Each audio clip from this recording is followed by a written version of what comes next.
and welcome everyone. Welcome to the Real Talk Sports Show. I'm your host, Mr. Jonathan Simmons, and we thank you for joining us here on the broadcast today. It has been a interesting day today, and great things are going on in the world of sports, and so we're going to talk a little bit about that. We're going to ask you guys to join in with us as well with your comments. Remember, we have the YouTube page and the Facebook page set for your comments, and we can answer them on the screen live with our guests. Speaking of guests,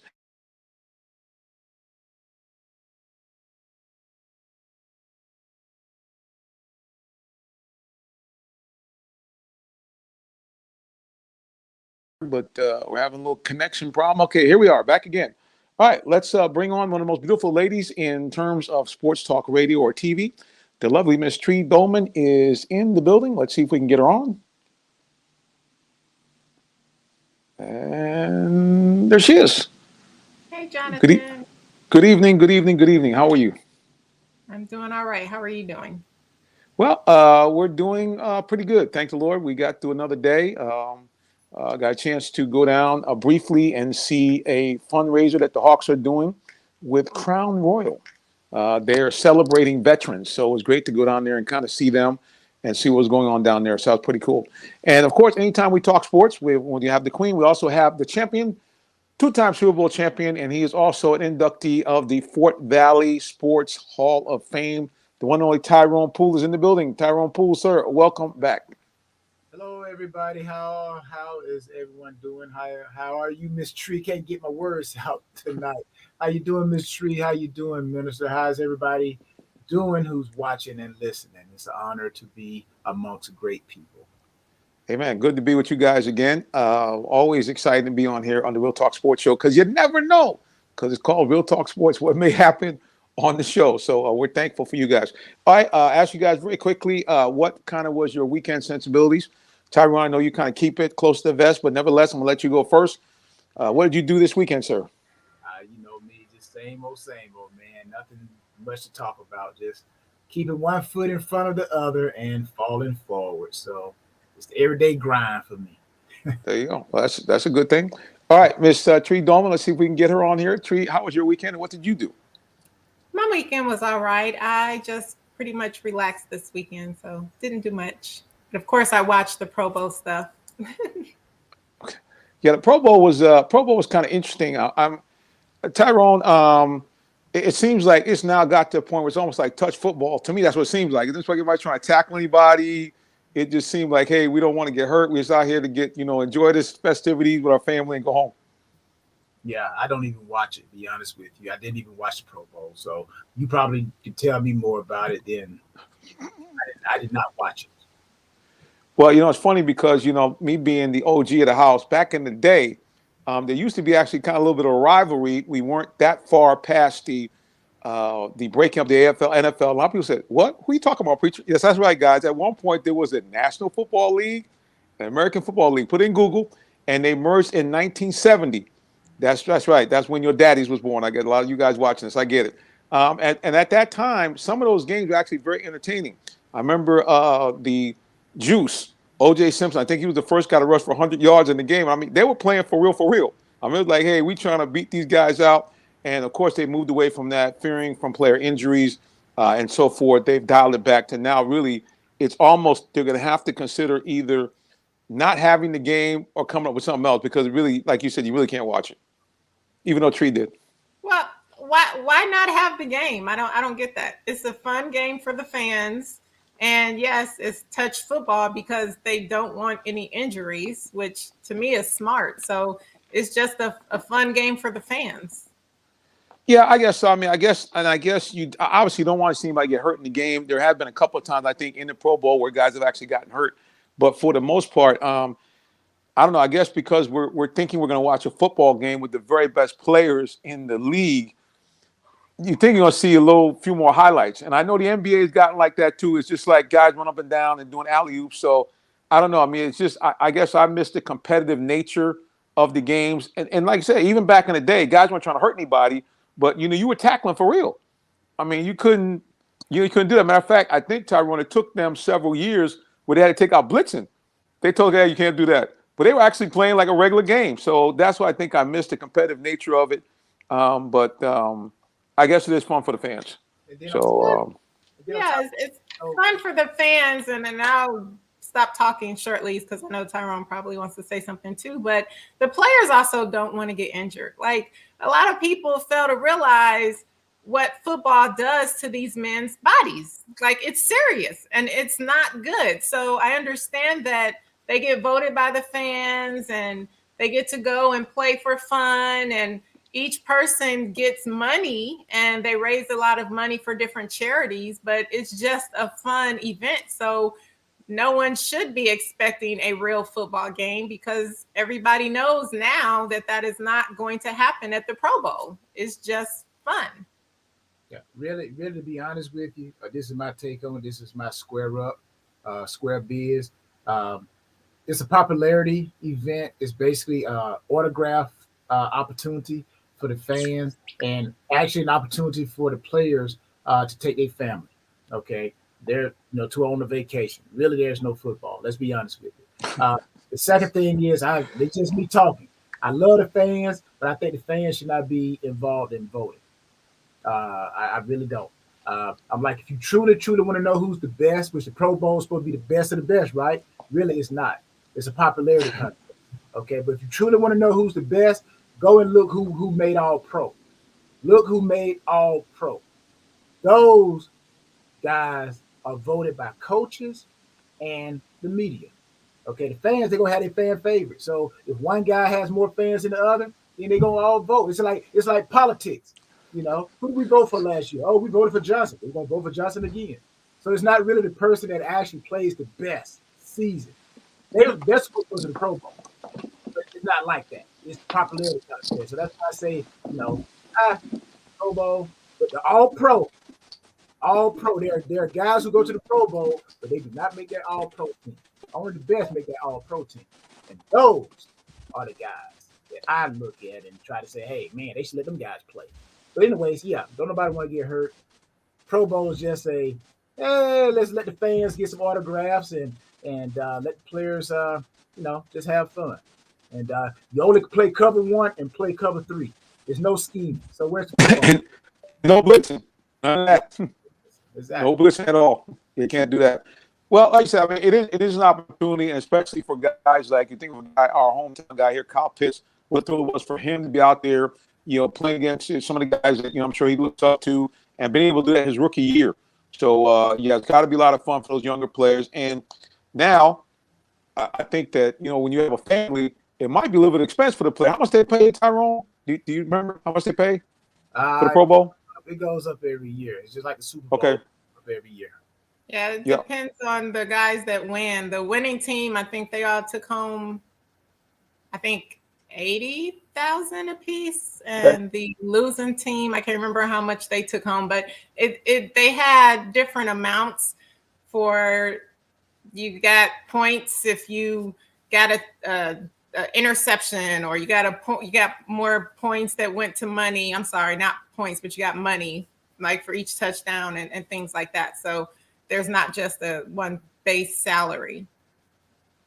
Yeah, so here it is right here. I'm reading. Let me go and put my glasses on here. I hope I'm not blacked off on the screen. I got to be careful about that. Yeah, so they were saying that. Oh, there it is. They were saying that the Pro Bowl players, actually the winning players get 150 grand. It was 150, not 120. 150 grand. I went up, and 75,000 the losers. And what they're saying, that's actually more than what the losers get from the Super Bowl side. There we go. I'm not sure about that. Anyway, let's go here to social media. Our man Todd said he liked it. The Falcons GM Terry fired the top scouting guy over the weekend. He said, "Thank God, no more wasted picks from the like of Charleston State and San Fran Junior College, maybe more SEC schools." All right, Todd, throwing him. I mean, where's my glass when I needed my shade? Yeah, that's a little pop of the Falcons. I mean, look, that you guys know that's been one of the big things that people have said about the Falcons. Constantly, we'll talk about that later in the program, is the idea that they really don't pick any teams from the SEC at all. They go heavy Big Ten and other places, but like I said, we'll get more into that in a bit. All right, so another question, Tree, I'm gonna throw it to you first. We're gonna shift a little basketball now. The Atlanta Hawks coming up on the trade deadline, and there's a lot of rumors about your boy John Collins. Do you think the Falcons should trade him? Yeah, about your boy. I'm sorry, the Hawks. There's been a lot of rumors in the NBA trade circle about John Collins being involved in a possible trade.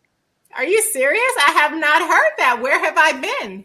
Yes, his name is being bantied about repeatedly in trade talks. I'm gonna go to you. What do you think about that? And do you think there's any player that you would say, okay, I could give up John to bring him in outside of somebody crazy, not LeBron or anybody like that? But who would there be anybody that you think they would package together in a trade to get uh, John Collins away from your beloved Hawks? No, I mean, I guess I would have to see who they're talking about bringing in, but that I don't know. I'm just really baffled right now because Trey Young and John Collins are the bread and butter of the Hawks. So the fact that they're thinking about trading them is just quite shocking. So there must be something else going on for that to be a reason for them to trade him. But yeah, I'm I'm really baffled. I had no clue. I had not heard that. I heard different things about trade rumors going on today, but nowhere did I hear anything about John Collins and the Hawks. Yeah, so his name constantly comes up, and because really, at the end of the day, outside of trade, he's really the most valuable commodity. Tyrone, what would you think about the idea of Mr. Collins finding a new home elsewhere? Again, at the end of the day, it's a business. Let's all make that plain and simple. It is a business. And yes, if you're the Hawks or if you're the Heat, if you're the Lakers, you're always going to you're going to put out there a trade bait.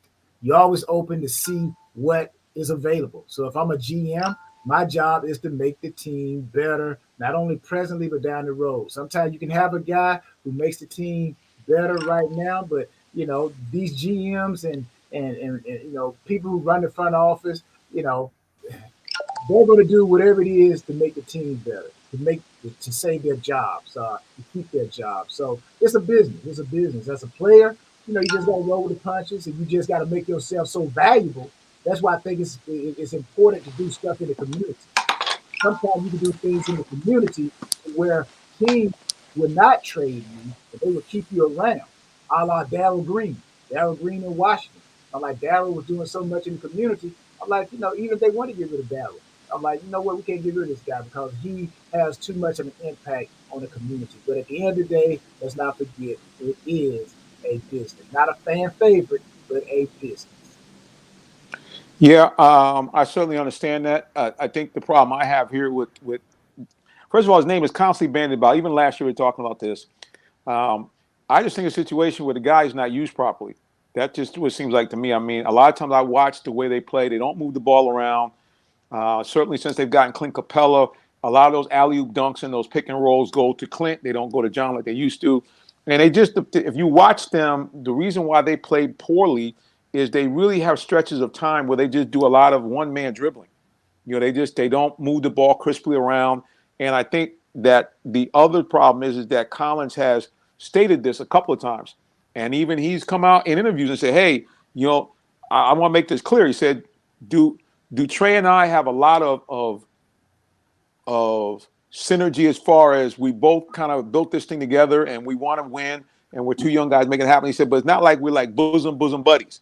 He said, and a lot of time we have very strong conversations about how this team should operate and how this team should go. So there's no question that, Trey's the guy, but John has made it clear that he's not been happy, with the kind of play that the Hawks do from time to time. So we'll see, because, it's always a problem if a player is too candid in this PC world that we live in. So we don't know. Let's go ahead and go he's ahead. also been on the team the longest.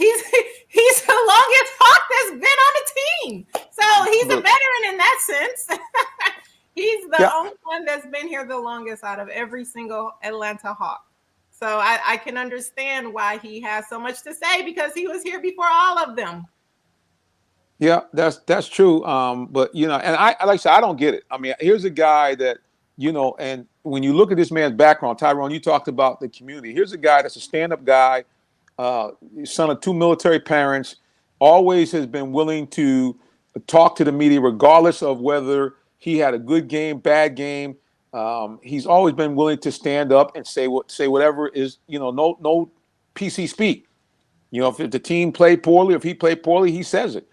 And to me, the guy's been a great spokesman and very articulate, and he's very likable. I know we're not in the talent contest, but I'm looking at his numbers. I'm saying to myself, all right, I'm going to read John's numbers here since he's been with the Hawks. Came in 2017.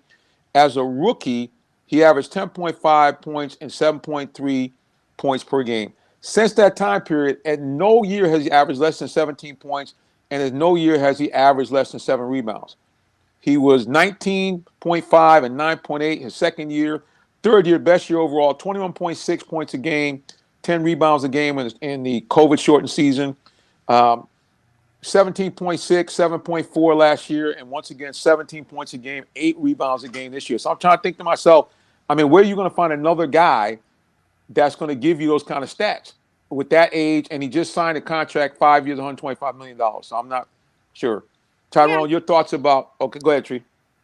Oh, no, I was just going to say, and then he also has a lot of things that are not on the stat sheet, which I've talked about. And even after I said it, I heard Coach Nate talking about the same thing, where he was saying that John brings so much more to the team than just the stats that you see on the stat sheet. There are some things that you just can't put into stats, but he has a huge presence on both ends of the court, and he makes a lot of plays that turns the energy up and helps the momentum change whenever the Hawks are not playing so well. So I just think that he's a very valuable player. And if they trade him, of course, I'll be disappointed. But, you know, he's definitely one of a kind, I would say. I mean, yeah, there's a lot of great players in the NBA, but he also just seems like a nice person, just listening into all of the press conferences, just the way that he responds to everybody asking questions. He's just, you can tell that his parents just raised him the right way.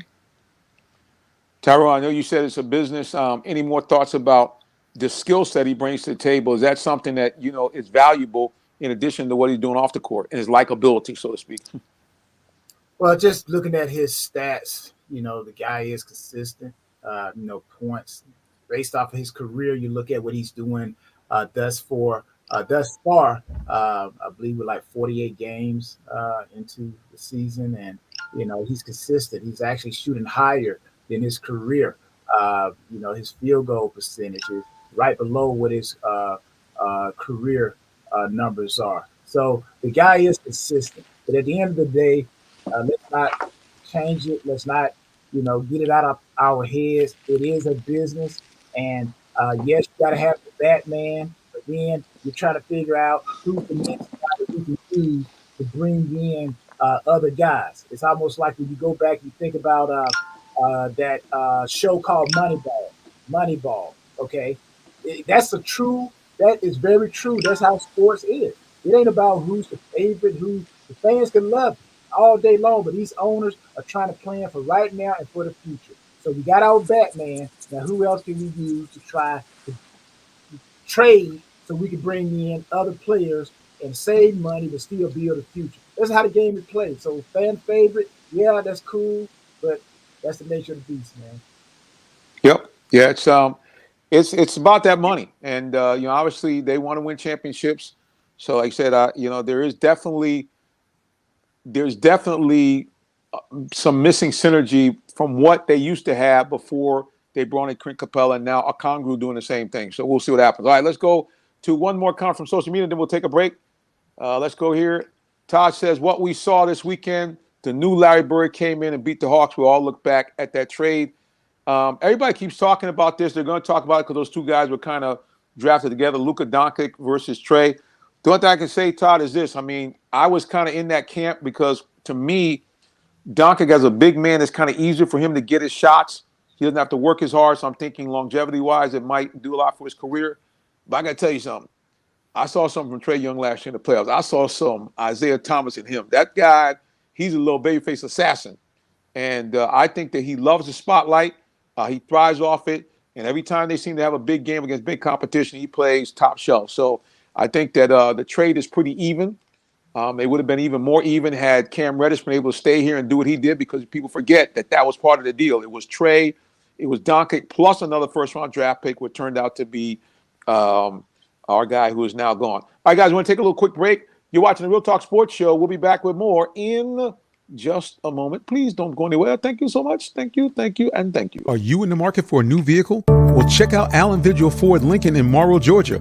We have one of the largest inventories in our area for both new and pre-owned vehicles, so we're sure to have something for everyone. Family owned and operated since 1982, customer satisfaction is our number one priority. Come see our full lineup of vehicles and find the one that best fits you. Give us a call today, 678-726-5739, or shop us 24/7 online at allenvigilford.net.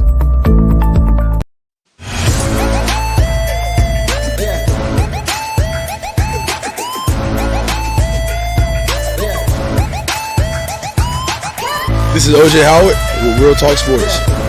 What's up, guys? This is Tim Tebow. You're listening to Real Talk Sports.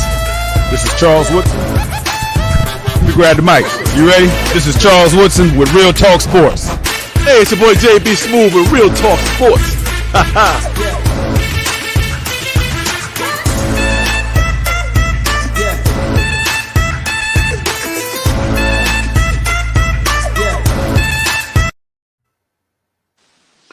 All right, we're back. You're watching the Real Talk Sports Show. Right next to me is the lovely Miss Tree Dolman, the queen, and beneath us both the champion and the Hall of Famer for Fort Valley State Sports, the one and only Tyrone Poole. Let's go back to social media here. It is buzzing, buzzing, buzzing. All right, clearly Todd is in the shade throwing mode. He said, Preacher, Trey is a hot dog. It's a team sport. Tyrone reminds us of that every single week.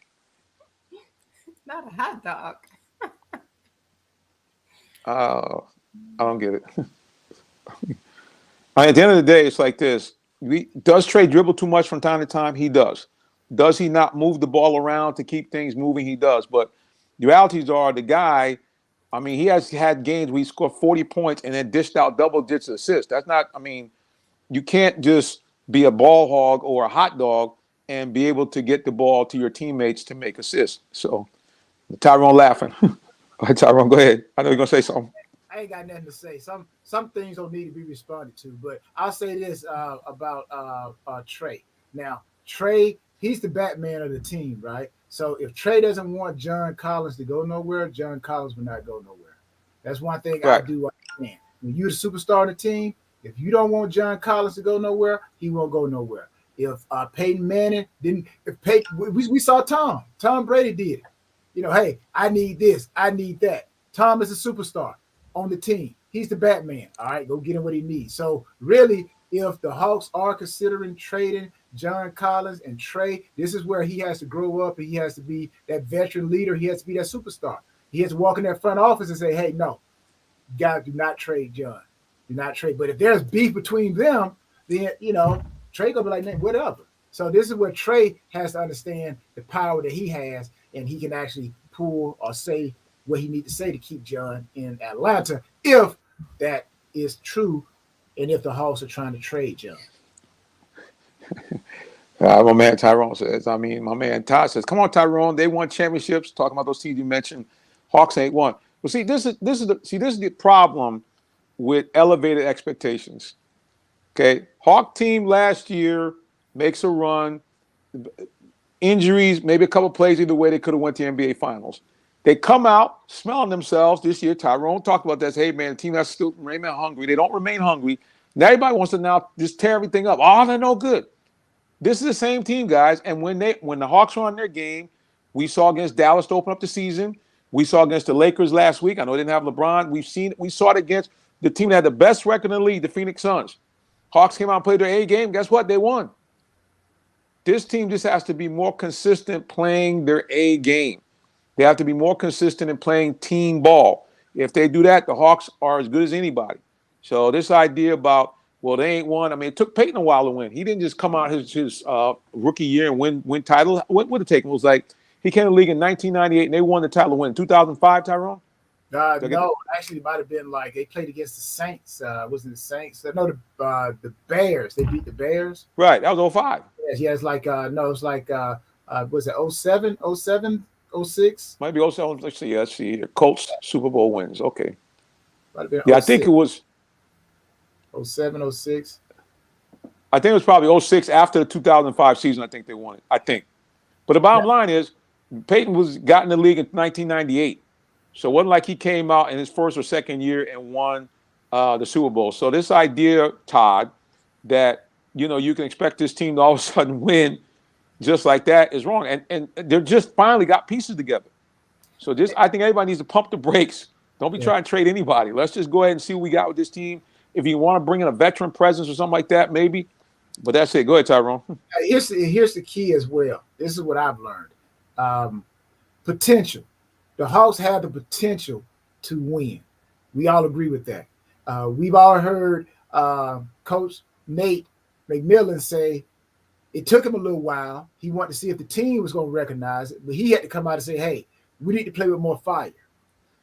So I say all that to say I've learned your potential is basically destroyed from your previous success.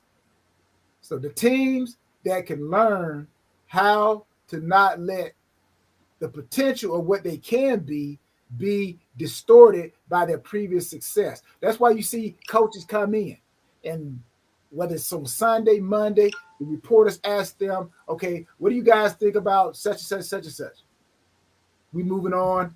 We're focusing on such and such, such and such.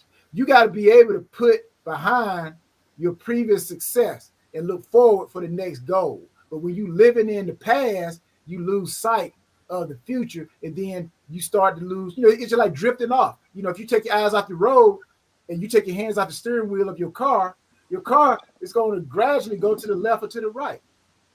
So as a teams, you got to stay focused, and that's why the most dangerous thing to your potential, which means something that you haven't done yet, is your previous success.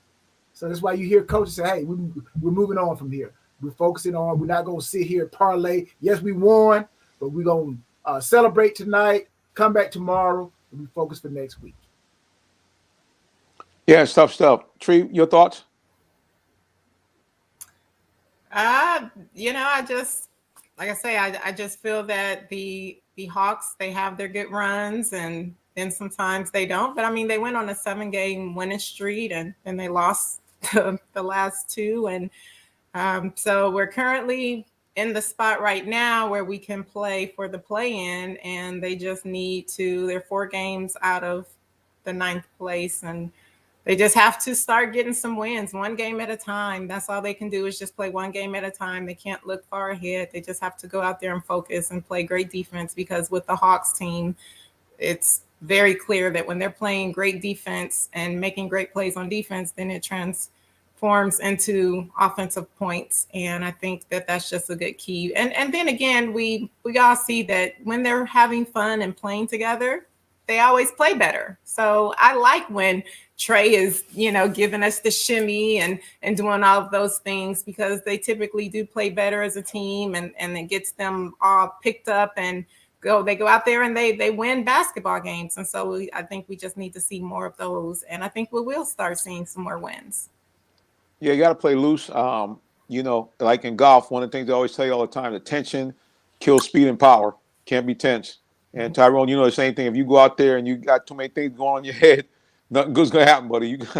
Hey, I remember they did a episode when Deion Sanders first went to San Francisco, and they interviewed Jerry Rice, and Jerry Rice was like, "Hey, we're all business. We're all business." And when Deion got there, Deion was like, "Hey, you know what? Let's have fun, man. We know we're gonna beat the brakes off of the chunks, man. So he said if we were at home, we would be going out tonight, so to speak. So I say all that to say 2 things that I see in those 2 people. They both are gonna produce. Now, right. You can't go out and try to have fun and you don't back it up. That's the difference between having fun, you can't back it up, and having fun. I hope we'll get it up. So Deion will have fun, but he'll back it up. Jerry Rice was like, hey, we're going to have fun afterwards, but we're going to be all business. So I think that's the difference between teams that win. You got teams that, hey, they're having fun, but you haven't done anything yet. So you're going backwards. And then you got teams that, hey, we can have fun because we know we're going to back it up. So I think you can't get the 2 mixed up. Oh, yeah, you can't. I mean, you can't go out there acting a fool and just mess up. But, I mean, they even talk about, if you watch the old recaps of some of the Super Bowls, they were saying that one of the reasons why the Vikings just couldn't seem to win is because Bud Grant often had them guys wired too tight. I mean, they just like, especially the Raiders said when they went, John Madden said, look here, man, we've been trying to win the Super Bowl. We've been trying to get there. You guys just be yourselves. And the Raiders said, hey, we had a good time. But when it came time to hit that field, they were like, hey, we about to get this ring. So they were all business on the field, but they enjoyed themselves. Some teams can't play like that. Some teams, they do that, they'll get the break speed off. They'll get too loosey-goosey, and they're not on point. It's like what happened to teams when the Hawks didn't used to be pretty good. These guys would come in, these good teams, the Lakers, the Bulls, and they apparently went to several establishments for some wings. But I think it's each player. Some players can go out there and have fun, and that actually is what brings the best out of them. And then you have some players that's just very serious, and they don't have fun until they got the W, and then they can celebrate. So every player is different. You have some things that motivate some that don't motivate the other, but they just need to figure it out as a team when they're playing so that each player can gel together and play the best for the team. Let's go to social media. Go ahead. A tree hit the head, hit it on the head. Team, the culture, man. They have no culture. Yeah. No culture. You can't go out and be have 9 guys doing 9 different things. Yeah, I understand individually, you do your thing afterwards. But when we come in, this is our culture, our identity. And I don't think they have an identity. That's just me. Yeah, right now they're playing kind of scatterbrained. I've always said this from the get-go. When you have a young team, to me, it's all about speed and movement, up-tempo game. They even talk about how they play much better when they're playing up-tempo. When you got young guys, you want to fly up and down the court.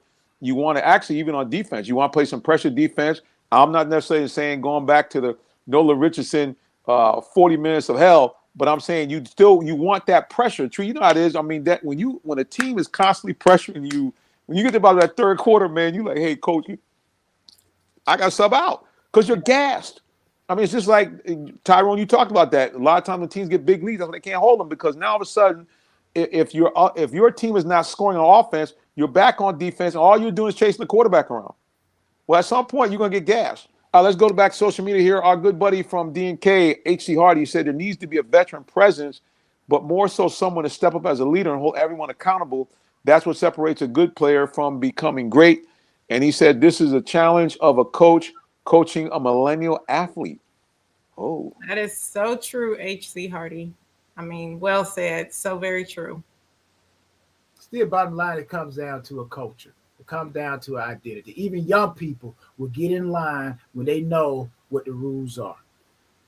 Oh, yeah. I mean, there was an old psychological test. They said they put some kids out in a field, a bunch of kids, and the field had no fences, no boundaries. They said the kids did something kind of weird. They said instead of just running free like they normally do, so the kids were kind of not going anywhere. They said, but then they took those same kids and put them in a large area that had a fenced encampment. You see what happened? The kids ran all over the place. They would go up to the edge of the fence and hang over the fence. Why? Because they knew their boundaries. They knew how far they could go. There was a system there. When you don't have anybody kind of like you said, holding guys accountable, making sure the glue stays there. Like you watch a Hawk game the other night, you had at least 4. You had maybe about 5 possessions. Of that 5, at least 3 or 4 of them, they ran barely 15 seconds off the clock, and somebody just basically jacked up a 3. That's not winning basketball. You have to move the ball around. And Todd's saying, yeah, Tyrone, I was just saying they're not playing as a team. Trey is not a leader. Oh, God. Oh. Look, all I'm telling you is this. They have a very good team, but they need to figure out, I think Tyrone said it best, they need an identity. They need to figure out what kind of team they're going to be. To me, they're at their best when they're playing up-tempo, when they're playing a scramble-type defense, keeping their hands active, creating turnovers. I think that's the key to this team. And with a young team, when you're moving them down the floor, that's how you can score a lot of points. And you know how it is. With younger guys, they want to score. And they have fun when they're scoring. So, to me, that's it. They need to play much more up-tempo than they're playing right now. That's what I think the key is. I think if they do that, I think this team can go a long way. As far as John and whatever beef that him and Trey, I don't say beef, but the misunderstanding, they need to get that straight. But good news is, guys, right now, I saw Tree kind of peek up and take a look. The Hawks are rolling, baby. Smoking. Right. Well, Indiana is very depleted. They speaking of trade, they pull off a monster trade where they basically turn their whole team over, and so consequently they're not playing too well right now. They're 19-36, but the Hawks are doing what you're supposed to do. They're beating the brakes off them. They've scored 74 points in the first half, and they lead right now 74-50 with about 25 seconds left to go in the half. So this is a team they should beat the brakes off, and they should win by about 30 or 40. There shouldn't be any late game comebacks or anything crazy like that, and hopefully they will do that. Let's go to social media one more time. Todd said, I know this. It's Super Bowl week. Why are we talking Hawks? They ain't going nowhere this year. My man. Todd is hilarious. I love it. He is. But we're about to shift gears and talk some football in the Super Bowl. So, It is Super all right. Bowl week. But listen, at the end of the day, it is. I do miss the fact that I will not be able to go out there. Tree, you did it at Tampa Bay. It is a lot of fun being out there. Tyrone obviously doing it as a player multiple times. I'm not sure how much fun you necessarily had. I'm sure you were trying to concentrate on getting a win. Matter of fact, let me ask that question, Tyrone. We want to take a peek behind the curtain. Patriots way, kind of what was the vibe when you guys were on that run, winning those Super Bowls? Kind of just take us a little bit about kind of what your sensibility was. Well, that Patriots way thing. I don't think there's no Patriots way. I think there's champions way. Everybody's experience is different, but the principles are the same. Okay, just like Todd and everybody alluded to, you got to have leaders on the team, veteran guys who know what the game plan is. But during that Super Bowl week, all of the work is put in the week prior to them arriving to the Super Bowl. That's when all of the game planning is put in play. That's when all those Super Bowl tickets, so to speak, they tell you, okay, hey, fill out what you're going to fill out the form or whatever, turn it in, because we get all this stuff out the way so we can get to the game planning. So when they come into the week of the Super Bowl, it's so much media fest. They go out and they practice. We're practicing in shorts. We don't ever put shoulder pads back on until the game. Guys are loose. We're just sharpening up the pencil, so to speak. Nothing new is going in. Like I said, the previous week, all that work, guys are still wearing their shoulder pads, the helmet, the linemen, D-linemen still doing their little banging. But this week here, it's all chill. This is the one thing that I want to add in as well. The players, to avoid the media, because there's people out there in the front lobby and everything. So they let us use the service area to go out to the buses. So we really stay away from the fans as much as possible. And the one thing that I remember is going through the kitchen and everything like that. They had like a tape. They had tape. So we just, get off on the service level and follow the tape. Follow the tape and go straight out the back door and get on the bus and then boom, go. And they come right back to the back door. You come through the service area, go straight up to our room. So really, we avoid reporters and everybody. So I don't know if you ever, I'm pretty sure you have, Jonathan, when the Super Bowl was here, you're probably wondering, okay, when are we going to see the players? You're not going to see the players, not the ones you want to see, because they all going through the service area, the back door, to go take the service elevator up to their rooms, and you never really see them. Plus, they have those rooms blocked off, so you can't get there. So, that's just a little insight there. Well, one of the things that they did change regarding that to try to help us, poor media folks, get something that we could bite on. In the last few Super Bowls, I'm not sure when they actually started it, what they do is that for the fans and for the general media, that Monday when they come in, the players and the coaches are required to do the fan fest. So like when it was here in Atlanta, State Farm Arena, you paid your tickets as a fan, and then they put the players and coaches in little booths. Yep. And you had a chance to run up there. I don't know if they did that when you did, but you ran up there and if you post up fast enough, get your mic in there, you could ask a question. And I did notice something. It was for the first time, because I had not experienced a Bill Belichick press conference or any interaction with him. I guess it's because he already had 4 or 5 Super Bowls under his belt, and this was old hat.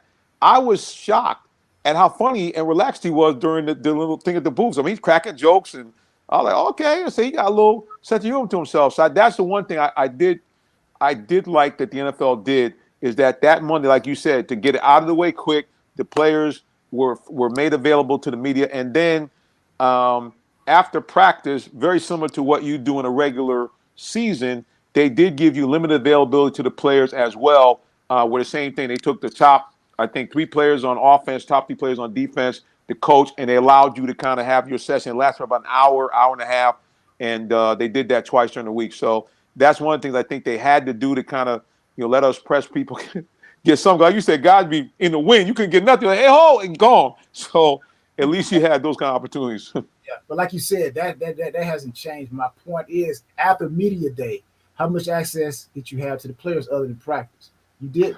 Oh, that was it. Yeah. So and even that was very, Yeah. like I said, they limited you to the number of players. It wasn't like the regular season where they tell you, okay, locker room open. Oh, you didn't do that. Yes. That was out. They had 2-3 players from the offense, 2 or 3 players from defense, and that was it. And then, like I said, the coaches kind of did their thing on the platform. You didn't get to the coaches separately anymore. They kind of, you ask your questions from the audience. And matter of fact, guys, if you want to see what that looks like, go to the Real Talk Sports YouTube page, and you'll see some of our coverage from when we were down in Miami, and also you see some of the virtual coverage we did from Tampa Bay, where you see exactly how it looks, where they just, it's all very kind of, but better than nothing.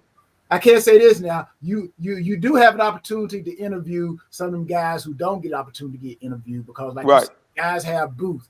I had a booth and everything like that, but there are guys who are still wondering out there that, you see reporters sitting up in the stands, sitting right beside the guy in a seat, talking to them. So, you can interview somebody, but if you try to get the people who they put up in them booths, yeah, you got to do some elbowing and everything. And like you say, stick your mic up there. Other than that, you're going to be asking your question from way in the third row around that actual person. So, but no, it's a media fest, and they tell us, hey, we go ahead and get this out the way. And that's why, like you said, Belichick was so loose because, hey, this is the only time that I really can relax. After today, you guys going to get the regular Belichick. But, yeah, it's fun, though. It's fun. Media day. It's fun. And you mentioned it was interesting watching because at the end, it was a free-for-all, which I didn't expect. All of a sudden, like all the players were just out. They had State Farm Arena with a platform, and all of a sudden, like the guy that was like the third string, like running back, the long snapper, all of a sudden, man, it was crazy because you had so many people, like guys from their hometown, guys that come in college, and you can see the guys were excited. Yeah, man, and they were just like, everybody's just running up to whoever you can grab. It's like, okay, that guy, okay, he's with the Rams. Go ahead and grab him. So it was kind of cool to kind of be in that general scrum that first Monday. But after that, you're right. They kind of tightened it up. I'm going to show you guys a picture. After our next break, I'm going to go in. I'm going to snatch a picture off of the wall. It was during media day. Everybody in our secondary, we took a picture by the Super Bowl 38 logo in the center of the field. So on our next break, I'm going to try to go and get that. I'm going to turn it into a NFT. There you go. All right. Well, listen, if you guys want to see how that's going to be done, you can keep it locked right here at the Real Talk Sports Show. We will be back in just a moment. Stay tuned.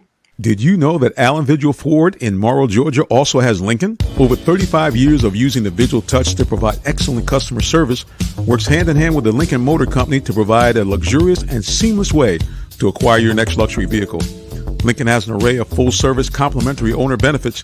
These benefits include hospitality partnerships, service pickup and delivery, all which can be accessed through the Lincoln Way app. You can even contact the 24/7 concierge to have someone assist you. Come and see our great inventory of new and pre-owned Lincolns today. Call 678-364-7345 to make an appointment with one of our brand champions or shop 24/7 online at allenvigillincoln.net. The day has arrived. It's time to let more people know about your business. You have the right marketing plan and the messaging in place. But do you have the right messenger? Good advertising and promotions need a professional sound so the message can be clearly understood. Don't leave your brand image to chance. Let our team of voiceover experts at CME lend you a hand. Give us a call at 678-304-8121 to find out how we can partner with you to give your business its voice.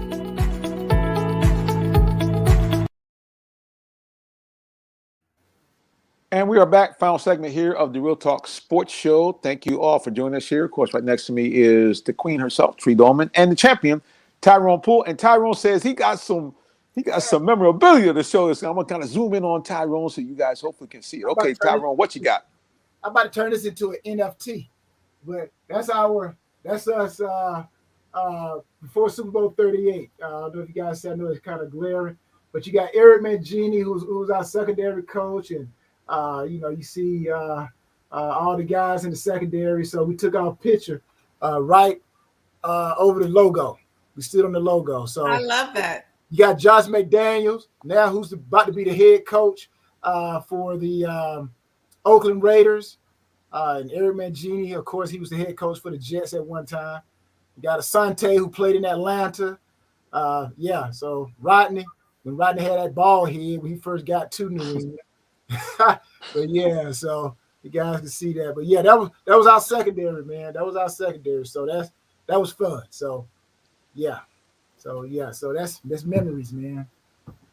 That's good stuff, brother. I mean, not everybody can say that they played on a Super Bowl team, let alone actually win a title and then win it 2 times. Yeah, so that's a rare thing, sir. You in a small group of folks. Praise God. It's fun. Well, yeah, it looks like it, man. It's funny because you look at Mangini. Yeah, he did coach for the Jets for a while, and of course Rodney is now doing his thing, commentating and so forth. So yeah, but now was he as nasty as he? I mean, on the field, he appeared to be. He looked like he wasn't trying to take no prisoners, sir.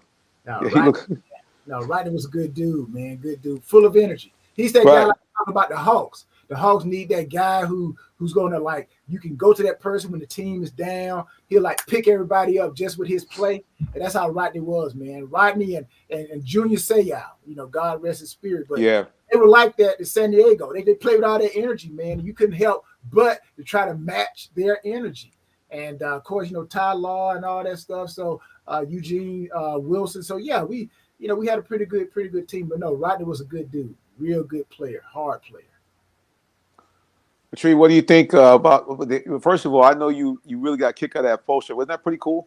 That poster is phenomenal. That's super cool. Right. I mean, just there, and that's it, because that's what every player strives for, is that shot right there. Obviously, you want to win, but the fact you should look here, man. Right now, it's going to be us against this other team to determine for this year who is the champion for the rest of the year, and then for the rest of your life. You can walk around and say, I am a Super Bowl champion. And every single player that plays in the NFL, their goal and their mission for that season is to win the Super Bowl. So the fact that our co-host has won it twice, I mean, what an honor it is for us to be able to do this show with you. And I'm just so happy for you and proud of you. Everybody knows my beloved hubby never went to a Super Bowl. Of course, he wanted to. He lost the game before, but it was one thing that he always wanted to do in his career, and he wasn't able to. So it's an honor to sit next to you virtually, and you not went but won 2 of them. That is phenomenal. Thank you, guys. 2-time Super Bowl champion. 2-time. That's right. Like I said, I'm gonna turn this into an NFT, baby. Get that money. Yes. Get that money. It's gonna bring me about $10 million. Listen, whatever you can get, bro, we're with you. That's it right there. All right, Todd said it best. He said back then New England had the eye of the tiger. And he said in the refs too. LOL, Tuck rule. Yeah, all right. Todd is hilarious. He, like you said, he's like, there's no filter with that man. That's what makes it funny when he comes on the show. All right, Tom, answer this question. Actually, we talked about the Brian Flores incident last week.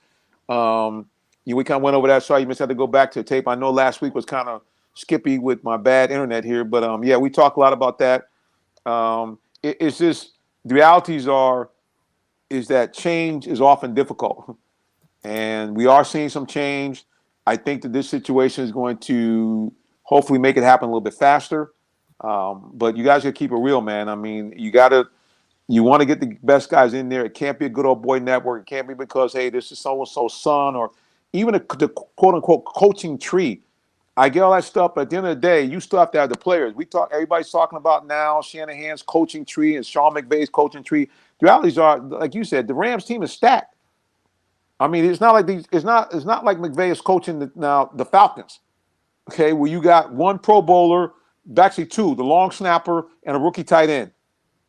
All right, so let's keep this thing real. You still have to have players in order to be a good coach. That's why so many people are enamored with people like Bill Belichick, is because he's shuffled parts in and out. And over a 20-year run, the guy went to 9 Super Bowls. So that's yes, did he have the greatest of all time with Tom Brady? He did, but he also put in a lot of moving parts in there. I mean, so yeah, I mean, all this stuff, they just need to do what's right. That's all. Just pick the best guy for the position. How about this here? Let me throw a little wrinkle in here. How about Hugh Jackson? He goes from saying that this is what makes it so like crazy that they like, oh, there's a reason they all mad, but Hugh Jackson, he goes and he says first, I was paid to lose that. Then he come back, oh no, I wasn't paid. So now it makes Brian Flores' story look like, oh, he making it up, man. Right. Yep. You think so? No, like when you have controversy, like first you're gonna say you were paid.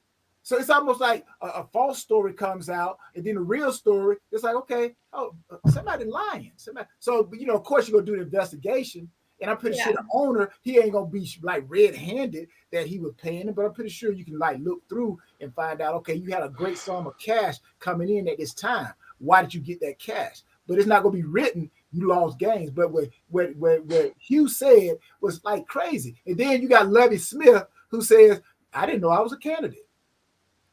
I'm like, he said he was helping them like select the coach, and all of a sudden they asked him to Houston Texans and say, hey, you want to be head coach? What? Yeah.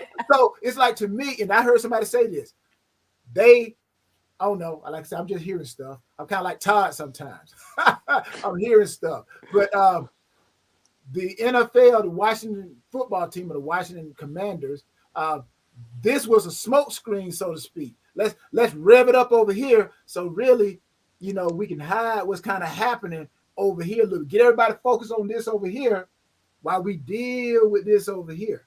So I'm like, go back and check out some of the comment Lovie Smith made. He like, I didn't know I was a candidate. So it's like, I did see that, and I thought that was hilarious. Right, crazy. But I do think that the gentleman saying, hold up. Say it again, Tree. Somebody with your mic. Say it again. You muted me. By accident. But it said by him saying that they paid him to lose, which of course he wanted publicity, and who knows if it's true or not. But then for him to come back and say, oh, well, no, they didn't. Yeah. So I don't think that takes away from Flores' case at all, because it's not even the same. Like, I was actually shocked when I saw him come out and say, oh, well, they paid me to lose too. I was like, really? So I wasn't. So, one thing is going to be hard for, I think, in my mind, what Brian, and I want, the best for him and everything. But the case is, he was a head coach at one time. Now, he probably can't, and it's just me, I'm not a lawyer, but he could probably go after the Dolphins for what they, whatever, but against the league, I don't know, because they're gonna say, hey, you were a head coach at one time. So how can you say that you were discriminated against, or it's racism? You were a head coach. Yeah, I mean, this whole thing. See, go ahead, Tree. Oh no, I was just saying with the other teams, he wasn't talking about not being a head coach. He was saying how they came to the interview and they didn't take the interview seriously, and they were late, and he could tell they had been out drinking and partying the night before. So he was just saying, like, they didn't even give him the decency of a proper interview. They killed John Elway. He said John Elway was hungover. He said, I think he made him wait like an hour or two for the interview. And we got in there. He said, clearly the guy was inebriated. That's a man. That's really taking a shot at him. He said, guy came with your thing drunk. I mean, a Hall of Famer. I mean, see, the whole thing. See, the problem is they made the whole thing after a while sound crazy. If they just said, hey, they seem like a sham interview. A lot of people said that before, that they just bringing guys out because the Rooney Rule says you got to interview so many guys. That's already been out there. So if you just left it at that. But then it got bizarre. Oh, they paid me $100,000 for the game. Then out of nowhere, Hugh Jackson comes in. He's supposed to be worried about Grandma State. Oh yeah, they did to me. And then he said, nah, well, they kind of, I thought they did it, but not really. I mean, it just got crazy. And what that does is, it kind of what Tyrone said, it takes away from really kind of doing a deep dive and figuring out what's going on.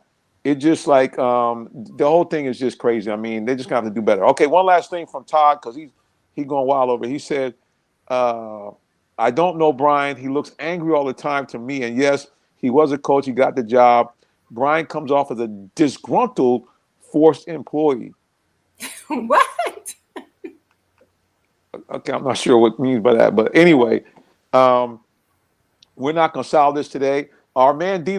Orlando Ledbetter, the reason why he's not joining us tonight is because he is on the plane heading to LA because he has been a like I said, award-winning sports writer. So he will be covering the Super Bowl. So hopefully we'll hear from him after the Super Bowl next week. Not only talk about a recap of that, but also talk about kind of the early prognostications on who the Falcons might draft. All right, we can't go nowhere. Wait, we can't go nowhere.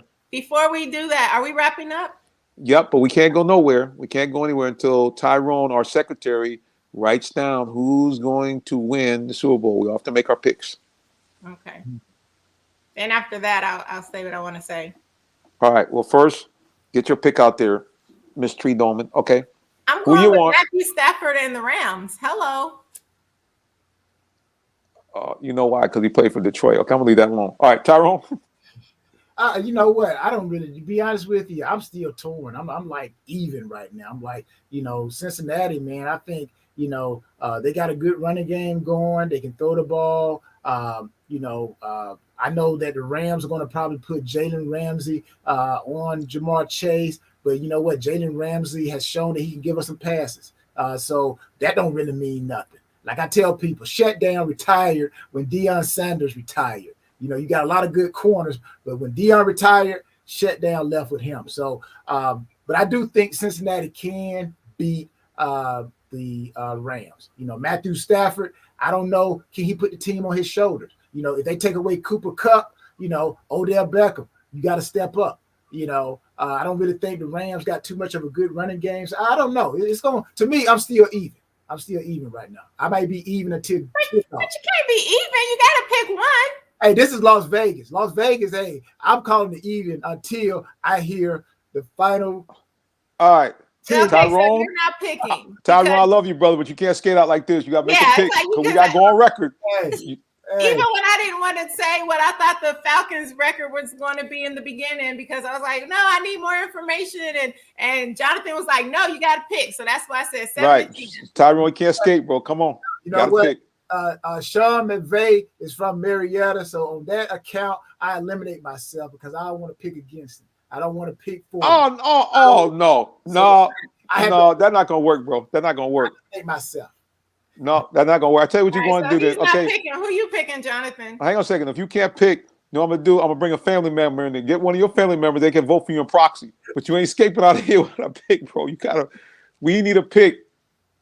Who you got? Go ahead. You go ahead. Let me think on it. He said he's not picking. You can't make him pick. So you. All right, don't forget. Okay, so I'm gonna pick. I am going to go with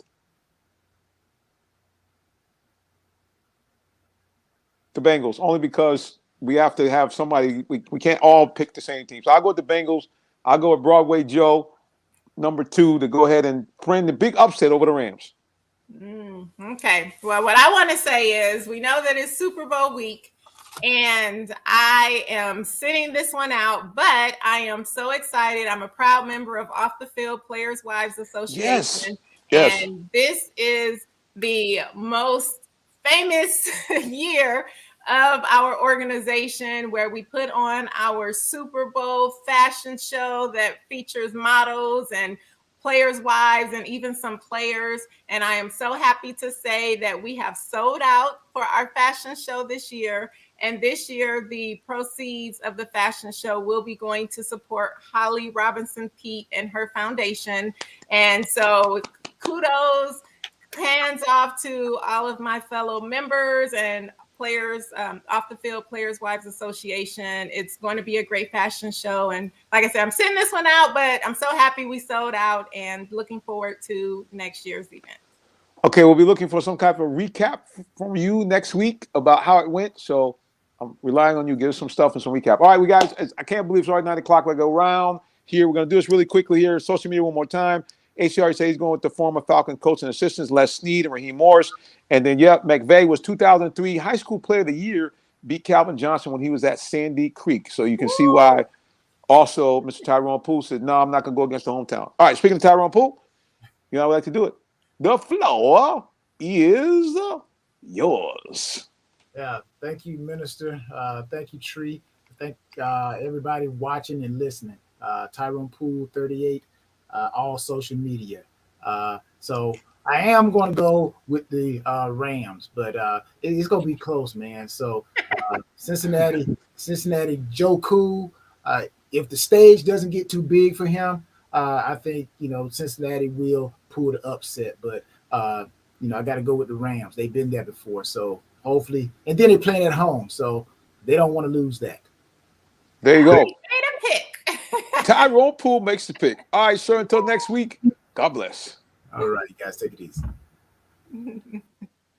All right, Ms. Tree Dolman, the floor is yours.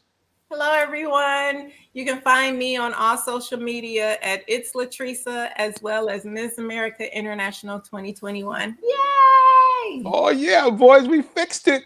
Amen. It. There it is, guys. So let's again follow her, It's Latresa or Miss America International 2021. Pretty in purple. That's right. All right, guys. So you know me, I'm the Minister Jonathan Simmons, a real life minister. I would encourage you guys, if you don't know Jesus Christ, your personal Savior, please, man, please circle the nominal day. Because why? Nobody loves you like Jesus, not anybody at all. Plus, he did something wonderful.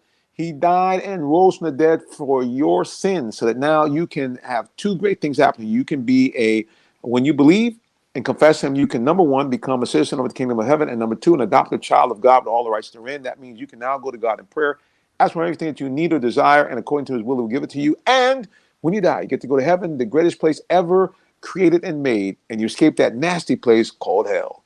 I don't know about you, but I like option number one instead of option number two. All right, buddy, until next week, God bless you and have a wonderful rest of the day or evening. Bye-bye.